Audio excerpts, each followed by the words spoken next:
普段皆さんに見えているのはこの四角の中だけです。でもカメラの外側はこのようになっています。モニターを確認して光と音を整え、細かな調節を重ねる。そして撮影が終わっても動画はまだ完成しません。今回は今ご覧いただいているこの動画が完成するまで、普段は画面に映らない撮影の裏側をお見せします。皆さんこんにちは、青ゆいです。今回は撮影中に何を確認しているのか、光や音をどのように整えているのか、そして撮影後どのような環境で編集しているのか、完成した映像と実際の撮影現場を見比べながら順番にご紹介します。あとね、合わせて撮影中に使っている機材だったりをご紹介できたらなと思っています。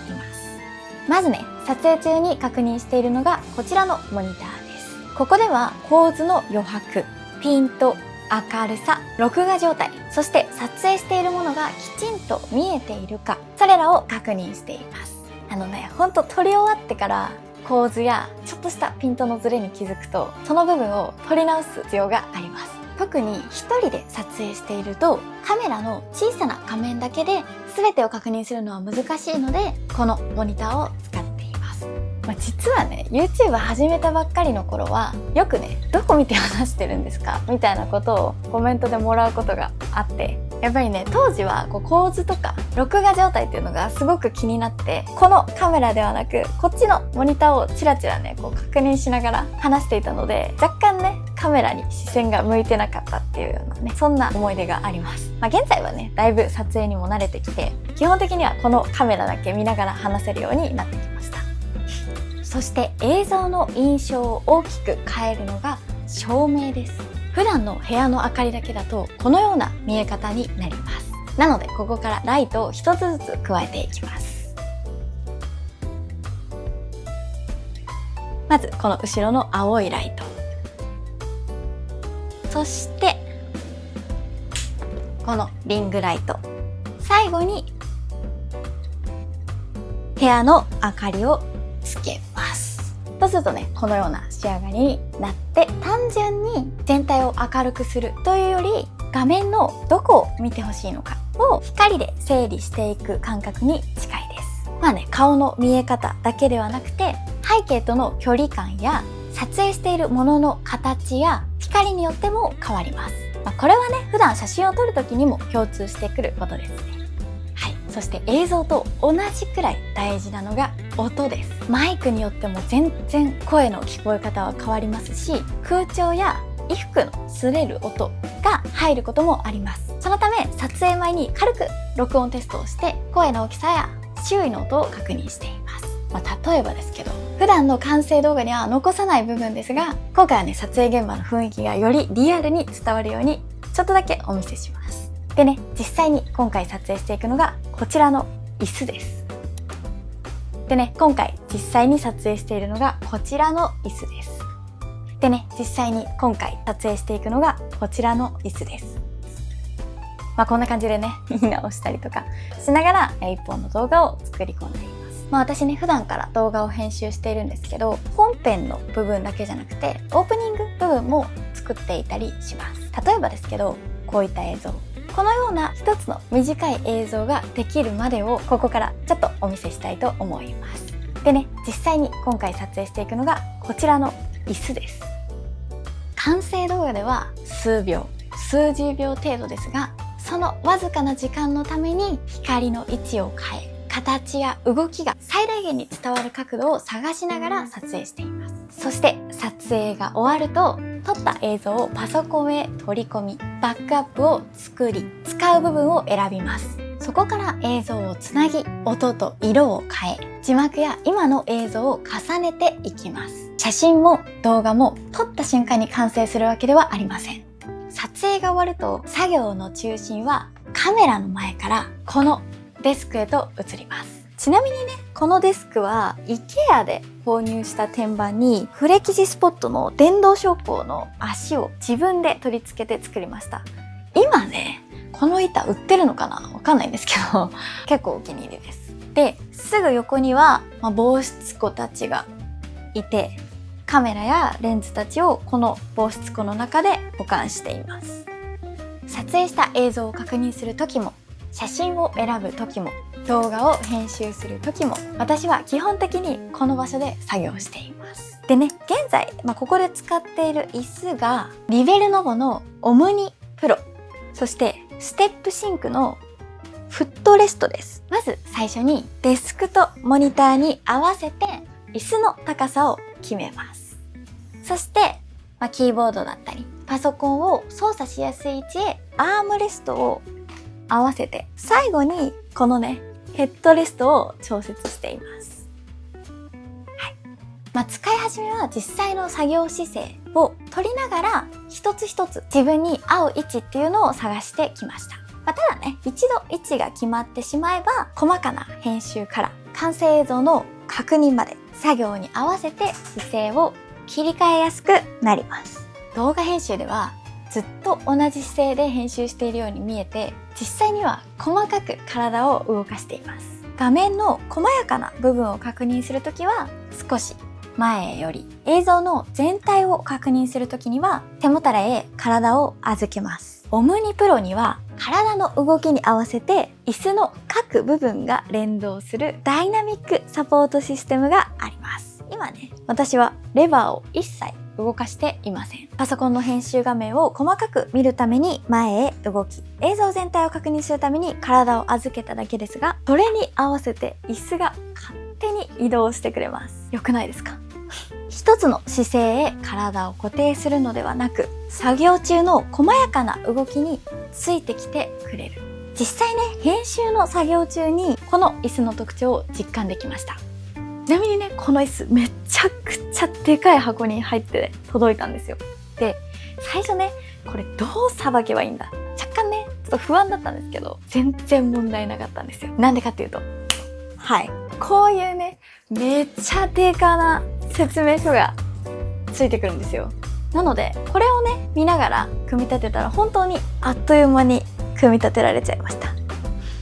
はい。でね、やっぱ長時間座っていると気になってくるのが腰回りじゃないですか。でも、このオムニプロは腰を支える部分、いわゆるランバーサポートを手元のボタンから電動で調節できるんです。はい。このようにね、一度立ち上がったり、椅子の後ろへ手を伸ばしたりすることなく、座った状態のまま、このように腰に当たる位置を実際に確認しながら調節できます。これめっちゃいい。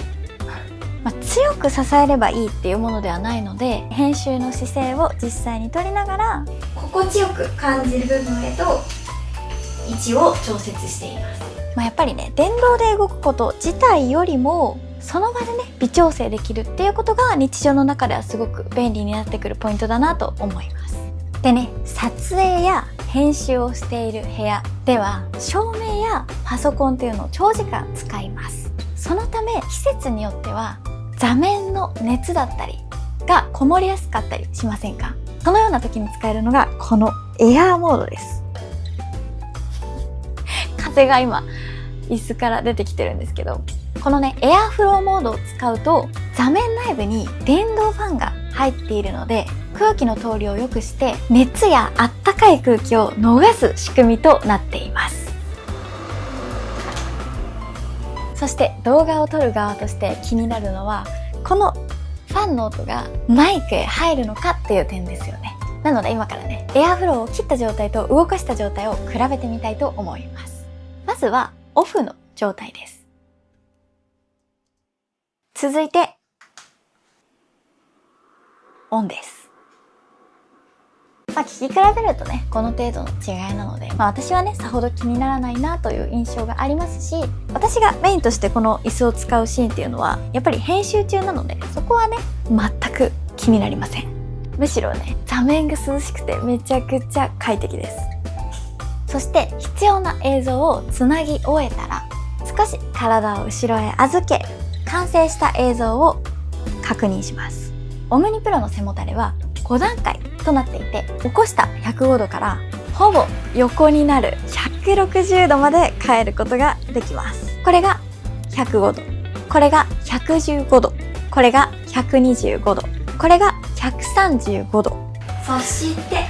怖い、これが160度となります。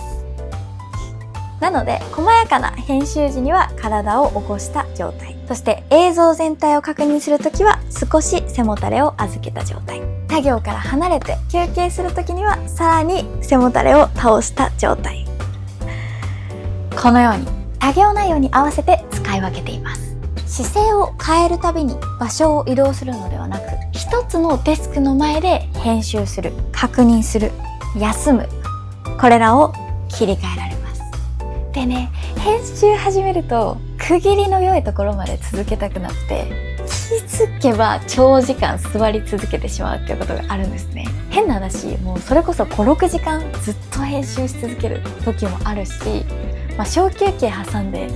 半日とか1日ずっと編集してる時もあります。それくらいね、楽しいし没頭しちゃうんで、私にとってそんな作業時間を支えるこの椅子っていうのはめちゃくちゃ重要な存在です。でね、面白いのが、この椅子、背もたれが電動で動くオムニストレッチというものがあります。どんなシーンで使うかっていうと、一旦動画が完成して書き出すタイミングだったりとか、一つの工程が終わったタイミングでもうね、パソコンから離れて切り替えて休憩するときにその機能を使っています。一旦押してみますね。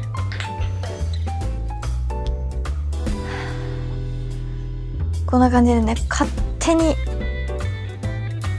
深呼吸を楽にできるような、ほっと一息つけます。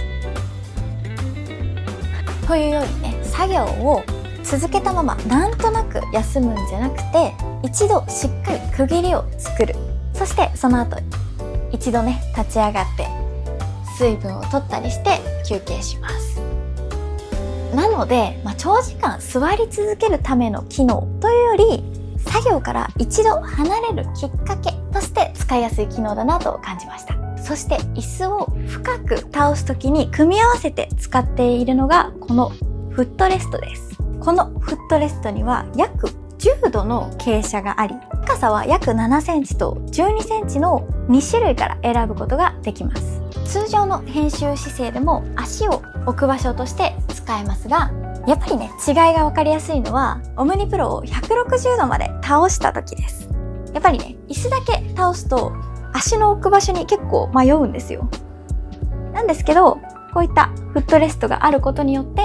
上半身だけではなくて足も預けた状態っていうのを作ることができます。私はね、映像を書き出してる間とか作業の区切りで少し体を休めるときにこの組み合わせを使っています。体格やデスク、椅子の高さによっても合う位置は変わってくるので、約7センチと12センチ、自分の環境に合わせて選べるようになっているのはすごくいいなと思います。さあ、そろそろ本日のまとめとなりますが、撮影から編集まで使ってみると、同じデスクの前でも体の使い方は少しずつ異なります。その変化に合わせてダイナミックサポート、電動ランバー、リクライニング、フットレストを組み合わせて使えるっていうところが私の動画編集とはすごく相性がいいなと思います。でね、この椅子オムニプロは調節できることが多いからこそ、椅子の高さ、腰の支え方、アームレスト、ヘッドレスト、背もたれの角度まで自分の作業に合わせて細かく組み立てられます。それいいですよね。使いながらね、ほんと自分専用のカスタマイズをしていく楽しさこそがこの椅子のね、面白さだなというふうに思います。今回は撮影の準備から編集までを順番にお見せしました。カメラやレンズが目の前の一瞬を捉えるための大切な道具なら、デスクや椅椅子は撮ったものを作品として届けるまでの時間を支える道具となります。写真を選ぶとき、色を整えるとき、動画をつなぐとき、完成したものを見直すとき、そして次の作業に進む前に少し休むとき、同じ場所で集中する、確認する、休む、これらを切り替える方ほどこの椅子やフットレストなどを活かしやすいんじゃないかなと思います。完成した作品にはほとんど映りませんが、その画面に映らない時間を支える大切な存在となっています。